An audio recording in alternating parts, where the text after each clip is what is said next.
Bon dia, nois i noies, com esteu? Espero que esteu molt bé. Jo sóc la Juliana Canet i vinc cada 15 dies aquí al canal Dona Llibres a explicar-vos una mica les meves últimes inquietuds literàries, les meves últimes novetats dins del món dels llibres i tot el que m'està inquietant últimament. També vinc presencialment aquí, a la llibreria Ona, a Pau Claris, en Gran Via. Quan dic vinc al canal Dona Llibres no em refereixo només en aquest espai, diguéssim, cibernètic, en aquest espai que no existeix, diguéssim, físicament, sinó que també vinc físicament al canal Dona Llibres per poder-vos explicar totes les inquietuds literàries i totes les meves lectures recents des de la pròpia llibreria. Llibreria on heu de venir?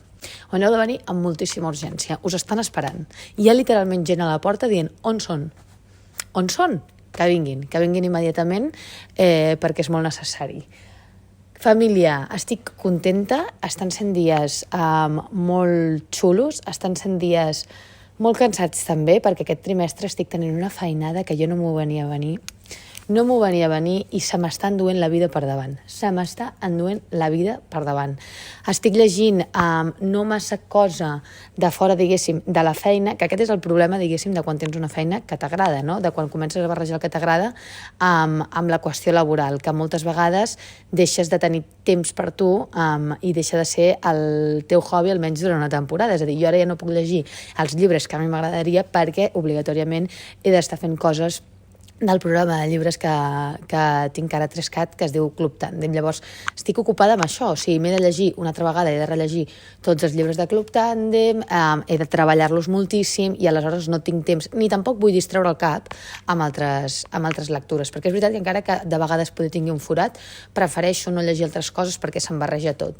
Llavors, és bonic perquè puc fer un programa sobre llibres, que això sempre és una bona notícia, però al mateix temps és veritat que em noto una mica orfe, no?, de llegir coses que senzillament em vinguin de gust, que m'arribin a les mans i digui jo vull enfrontar-me en aquesta lectura, i és veritat que últimament no ho estic podent fer per això, perquè estic treballant moltíssim i en aquest programa està sent molt exigent, estic fent una feinada impressionant i no estic tenint temps per llegir les meves coses. Al mateix temps també començo a notar com un bloqueig en el sentit de dir què és el que em vindria de gust llegir? O sigui, hi penso i tampoc se m'acuden grans noms, grans llibres. De sobte és com si no tingués pendents 150 llibres. És com si de sobte no existeixin llibres en el món a part dels 8 llibres que entren a Club Tàndem i que jo digui no sé de què m'està parlant aquesta gent perquè jo no sé quin llibre llegir-me. És a dir, encara que tingués el temps, les ganes i volgués dedicar-hi temps, no sabria ni per on començar. És per això que a les meves xarxes, @JulianaCanet, a Instagram concretament, us vaig demanar fa uns dies que em recomanéssiu llibres, perquè també vaig pensar sempre estic jo explicant coses a un llibre, sempre estic jo explicant les meves lectures i en realitat mai en aquests, farà 3 anys al març, encara no els he donat mai la possibilitat de recomanar-me llibres ells a mi, no? I crec que això també pot ser algo molt bonic i molt especial. Per tant, així ho farem.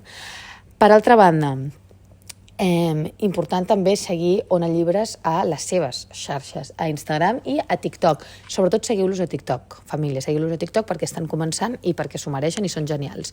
Allà podeu veure, entre moltes altres coses, també tot el contingut d'agenda, no? Totes les activitats que fan aquí, que són moltíssimes i que us animo moltíssim a donar-hi un cop d'ull perquè realment des de clubs de lectures, presentacions, actes de, per exemple, pot venir un cantant a tocar, vull dir que ho toquen tot, que realment fan moltíssimes coses i us recomano molt venir, ja que veniu un dia a la llibreria Ona, doncs aprofiteu i que hi hagi un esdeveniment d'aquests perquè realment es genera un ambient super especial i molt xulo i us ho recomano moltíssim. Llavors, tornant al tema principal, recomanacions que m'heu fet vosaltres.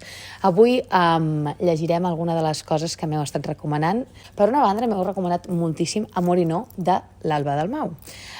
Es veu que va sobre una parella jove que se separa, que s'ha conegut a Roma i de sobte decideix que s'ha de separar. Així d'entrada a la premissa jo penso, em funciona a mi un llibre sobre una ruptura? Sí, la resposta sempre és sí. Què em tira enrere? Com sempre, des de la meva estupidesa profunda, la cosa que sigui literatura catalana contemporània ja em fa com angúnia. Penso, a veure on ens posem. Tot i que ho provaré i llegiré l'Alba Dalmau, que fa molt de temps que la tinc pendent i ja sabeu que un dels meus propòsits d'aquest any, 2024, igual que ho va ser el 2023 i igual que ho serà el 2025, és llegir literatura catalana contemporània per saber també de què estem parlant i perquè també m'he de desfer d'aquest estigma que tinc jo de com si tota la literatura catalana contemporània fos dolenta, no? D'altra banda, també m'heu recomanat moltíssim Joel Dicker. Joel Dicker és aquest escriptor que fa bàsicament bestsellers, o sigui, la seva professió ja és fer bestsellers sobre, sobretot, novel·la policíaca. policíaca, no? Jo no n'he llegit absolutament cap, però és veritat que és impossible no saber qui és i no haver-lo vist a milions de llocs i que, jo tinc moltíssims amics que se l'han llegit i que me l'han recomanat molt fermament.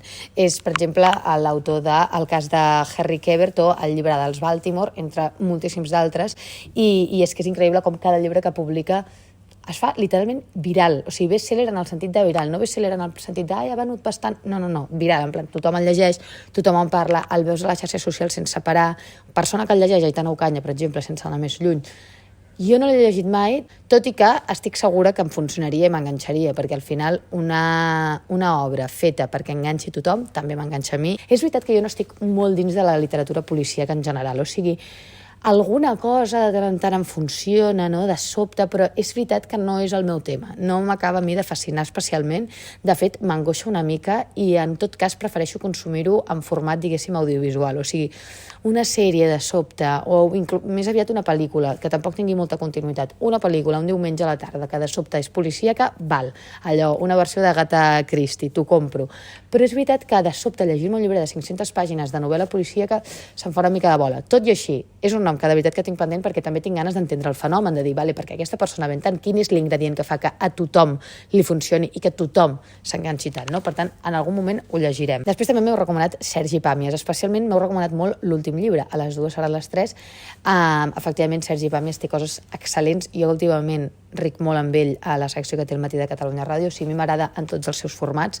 És veritat que crec que hi ha coses que són millors i coses que són pitjors, però sí, té llibres que són molt bons i és tota una institució d'aquest país i és imprescindible que el llegiu si no ho heu fet. De fet, jo crec que aquí, al canal d'Ona Llibres, us he recomanat en més d'una ocasió llibres de Sergi Pàmies perquè, efectivament, és una lectura imprescindible i si us agrada llegir ho heu de fer.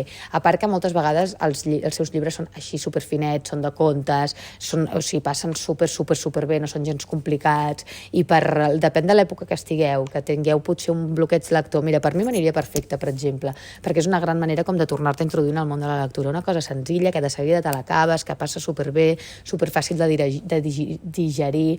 Us ho recomano molt. També m'heu recomanat Sols, d'Andrea Rodés, sobre la crisi vital de tota una generació. Us llegiré la sinopsis perquè jo aquest llibre no l'havia sentit esmentar mai. Diu, el Lluís és fotoperiodista i porta mitja vida voltant pel món. Després de 10 anys vivint a Àsia, ha decidit tornar a establir-se a Barcelona per ser a prop de la seva família i tenir cura del seu pare malalt. A l'habitació de l'hospital on el té ingressat hi coneix la Laia, una noia independent i alegre que treballa en una agència de publicitat però que no acaba de trobar el seu lloc al món. El Marc és pianista, està separat i viu a Filadèlfia. Per primera vegada des que va néixer el seu fill, s'embarca a una gira internacional que comença a Barcelona, on va créixer. Quan hi aterra per estar-hi unes setmanes, entra a Tinder i coneix l'Ingrid, una fotògrafa intel·ligent i activa que té claríssim que vol ser mare soltera, però que no havia previst tornar-se a enamorar. Bé, entenc que són dues històries d'amor paral·leles, això ens funciona sempre, fa pinta que deu tenir també tots els ingredients necessaris de, com si diguéssim, literatura juvenil perquè et quedis completament enganxat. Ei, no descarto llegir-me en algun moment. I després també m'heu recomanat Els 7 marits d'Evelyn Hugo. Veieu que aquest vídeo de sobte està sent molt sobre bestsellers, mira, ha anat així. És que, clar, el bestseller també recomaneu molt perquè és veritat que com que és pop, en el sentit que és probable que li agradi a tothom, fa de molt bon recomanar, saps? Vull dir, no estàs recomanant una cosa superfriqui, superconcreta. Llavors jo entenc que la gent s'hagi llançat a recomanar-me bestsellers. Els 7 marits d'Evelyn Hugo ja me'l vaig llegir. És el típic llibre que et menges en 2 dies i després no en recordes res, però sí que em vaig xuclar aquest llibre. Vaig desaparèixer durant un temps de la faç de la Terra i vaig estar només dins de l'univers d'Evelyn Hugo, aquesta actriu dels anys 50 que explica de sobte la seva història, de sobte decideix explicar-li la seva història a una jove periodista.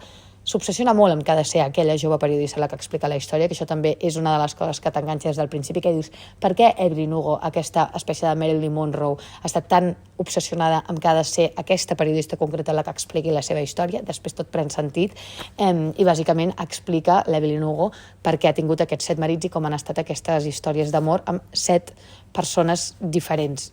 Evidentment, 7 marits són molts i no totes les històries són d'amor ni són iguals i clar, amb 7 marits hi ha molta trajectòria, realment vull dir que t'enganxes també perquè, clar, sempre te'n queda un de marit, sempre hi ha més històries per descobrir i penses, però a veure, ara és a dir, ja n'ha tingut 5, com col·locaràs aquí el 6è i el 7è? Què més t'inventaràs?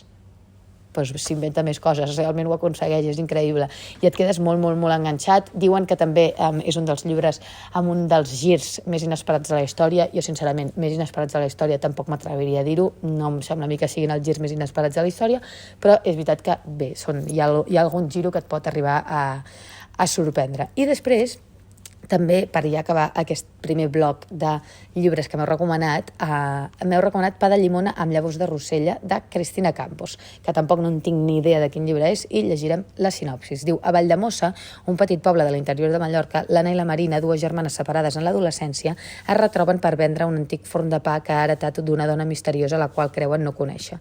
Les germanes són dues dones amb vides molt diferents. Fixa't, els llibres que no coneixia, els dos van sobre històries d'alguna manera paral·leles. En aquest cas són germanes i per tant suposo que es van entrecreuant, però suposo que també et van explicant, no, la història de totes dues germanes. No en tinc ni idea, o sigui, tot això és suposicions, perquè realment no en tinc en absolut cap idea.